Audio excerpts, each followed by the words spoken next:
What's going on YouTube? It's your boy Dermy Wormy. I'm coming at you with another video, and today we're continuing to discuss Sweet Baby Inc. because we had some new updates in regards to Sweet Baby Inc. But before I do want to point this out from Drake Jojo. I like this one. I wonder which game has the worst writing.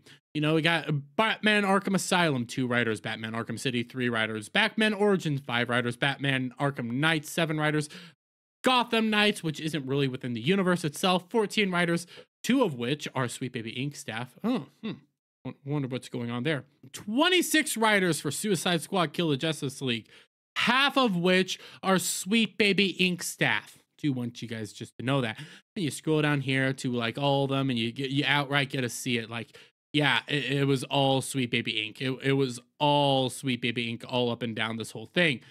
So you had that, and when you come over here to Suicide Kill the Justice League, the actual Steam charts, roughly a month outside of it, it's fallen off a cliff.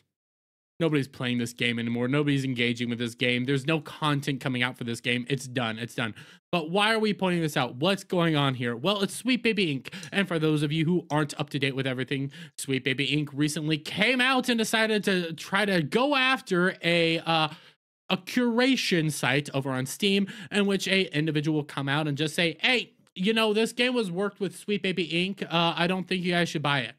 That's all it is. It's giving you the option. It's giving you the choice. And you had Sweet Baby Inc. staff outright come out and try to get the whole site taken down, you know, get the curation taken down, get the individual Kabuto, I think is his name. I could be getting it wrong. Get his Steam account taken down because, oh, it's bad. You guys are looking at us. It's bad. And we had Felix at Home, you know, Lego Bets come out against it. You had this person, a Chris Kindred or something like that, come out against it and try to get him, taken down. We ended up having Sweet Baby Inc. employee who tried to cancel gamer over boycott list X account limited. That's right. They, Chris Kinder ended up getting their account limited because, fun fact, he can incite harassment campaigns on Twitter. Just a fun fact about all that. Then we recently had more information come out about fractured filter. What was this one's name again? Felix at Home. That's right. We had more information come out about Felix at Home. I know that Park Plate says they're a CEO. I do not believe they are actually a CEO of the actual company. But you start scrolling down here, and you take a good look at Felix at Home over here and some of the tweets they've made in the past, and my God, they're not so pretty, are they? From a more progressive individual. Yeah, these all come from like 2014, 2016, things like that. You know, years ago when it was more okay and when Felix was actually a girl. Oh, by the way, it also came out that Felix at Home actually was around during the hashtag Gamergate times and was actually the PR individual for people like Zoe Quinn and Anita Sarkeesian, and actually helped them out and helped push things like that. DDoS attack, different charities and things like that. Yeah, they're wonderful people, guys. They're wonderful people. Yeah. Interesting though how a former PR individual that worked for Zoe Quinn and Anita Sarkeesian finds their way over at us Sweet Baby Inc. Interesting how that happens. Well, the latest news is that we're starting to figure out how companies like Sweet Baby Inc. work. And actually, this is a fun fact. This is how all these companies work. All these grifting companies work. And when I say that, I mean blatantly grifting companies. These are companies like what you'll see in Hollywood, the comic book industry, gaming industry. This is a good example of that, where they're going to come in here and give you a reason to side with them, give you a reason to take them and choose them. This is how they strong on their way in. And this is how this hag made herself one of the kingpins over in the actual gaming industry. But you read this, Sweet Baby Inc. CEO and co-founder Kim Belair previously compared white male gamers to picky gamers as she explained how her company gained influence on major video game developers during 2019 Game Development Conference. That's right. That's right, guys. She blatantly came out and started explaining how she got the power and how all of you guys can get the power as well when it comes to taking over the gaming industry. And I have her whole little thing pulled up here in just a 20-second little clip found by Games Nosh over here. The co-founder of Sweet Baby Inc., Kim Belair, proudly explains the method she uses to force bosses at game studios to censor, alter, and diversify game projects she feels are problematic, terrify them, aka threaten them with the anger of the cancel culture mob. And I just want you guys to listen from the hag's mouth herself. If you're a creative working in AAA, which I did for many, many years, put this stuff. And I do want to point this out real quick. Just read some of these titles before we get into her actual words. AAA, build connections with marketing to express the value of inclusion. Oh, that's great, guys. Make these connections. Make sure you guys do it. But what does she actually say? Stuff up to your higher ups. And if they don't see the value in what you're asking for when you ask for consultants, when you ask for research, go have a coffee with your marketing team and just terrify them with the possibility of what's going to happen if they don't give you what you want. Did you hear that? Did you hear that? If they don't give you what you want, guys, terrify them, threaten them, make them side with you, show them how terrifying it is to side against you. That's how these people engage. That's how these people take over and take hold. They go around by strong-arming you and forcing their way in simply by saying, hey, if you don't side with us, guys, guess what? We're going to send a cancel culture mob after your company. We're going to tell them how awful you are, and not a single person will ever buy from you again. That's how they did this whole time. And again, look at the manipulation tactic that she's doing here. Look how sick this is, because I'll play it all over again for you guys.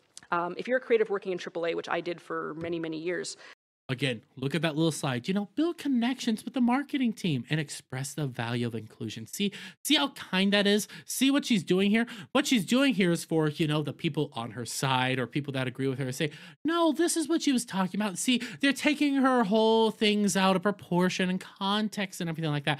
See, the slide here says we're to build the connection with the marketing team, guys. We're to tell them why it's so valuable and why they're going to make money off of doing things like this. That's why we're doing this. That's why we're excited on the we're going about all this. But guys, the other aspect of this is her own words. Put this stuff up to your higher ups. And if they don't see the value in what you're asking for when you ask for consultants, when you ask for research, go have a coffee with your marketing team and just terrify them with the possibility of what's going to happen if they don't give you what you want. Terrify them. Throw a temper tantrum, make them scared, make them horrified about if you don't come in here and make, you know, in the comic book industry, you know, if you don't make Tim Drake gay, if you don't make Superboy gay, if you don't make Aqualad gay, if we go into, you know, all the video game examples and everything like that, if we don't, you know, make Poison Ivy some little Greta Thunberg looking creature from the Black Lagoon lolicon individual, and make sure that Harley Quinn comes out and points out how they were lesbicans together, and how Harley still wants to, you know, do the nasty with a disgusting looking creature. By the way, which isn't in the actual Arkham lore or anything like that. No, they had to retcon that in through DC lore and everything like that, which is BS. If you don't do that, we're going to make you terrified. We're going to haunt your dreams. We're going to scare you up and down. And the scariest thing about this is that they're still doing it. This is how they got all their contracts. This is how they got into all these positions, is by legitimately strong-arming them and holding them up and holding all these companies captive. And now when you actually look at them, you got to remember, Sweet Baby Inc. outright destroyed at least two different gaming studios. The gaming studio for Forspoken, and the gaming studio for Saints Row, the Saints Row remake. Both these studios are shut down and no longer available. Rightfully so, because they put out a garbage tier product. But their games came out with consultants from Sweet Baby Inc. So you have this company that's blatantly saying, if you don't side with us, we're gonna cancel you. But guess what? If you side with them, chances are you're gonna lose everything. Your studio's gonna shut down. You'll lose all your money. You'll lose all your prospects, and every ounce of this will all just be crumbling down. And you want to know whose fault that is? You want to know why that is? Because Sweet Baby Inc. forced their way in, and you didn't come out and say no. But this is a continuous tactic by these weirdos. This is a continuous tactic from these freaks. I know I've talked about this next subject a few times on this channel in a few videos, but you had Anita Sarkeesian actually back in 2019 do the exact same tactic with CD Projekt Red. You know, CD Projekt Red, Witcher 2, Witcher 3, Cyberpunk 2077, all these actually fun, wonderful games. Back in 2019, you had Anita Sarkeesian come out and outright threaten them with her own cancel culture mob, her own push for all this. But this is how they got in there and everything. That's how they do it. That's how they force their way into here, is by threatening, scaring, and forcing you to side with them no matter what way it is. This isn't, you know, the marketing changing. This isn't, you know, culture changing. This is a force to take over this area. This isn't, you know, our markets dictate that we should side with this stuff. No, this is weirdos, freaks, and psychopaths forcing their way in there, strong arming their way in there, holding everything up to take over and force the world to go there the way they want it to go. And the downside to all that is they've destroyed culture doing this. They've destroyed franchises. They've destroyed companies. They destroy things by doing this, because nobody's ever had a spine to push back and say enough is enough until now. When gamers are finally coming out and saying, you know what, screw off. You know what, be gone. You know what, we've had enough. That's why when it comes over to Sweet Baby Detector and these groups like this, they're growing and people are liking them. People are siding with Sweet Baby Detector and everything, because the reality is nobody likes you and ever did.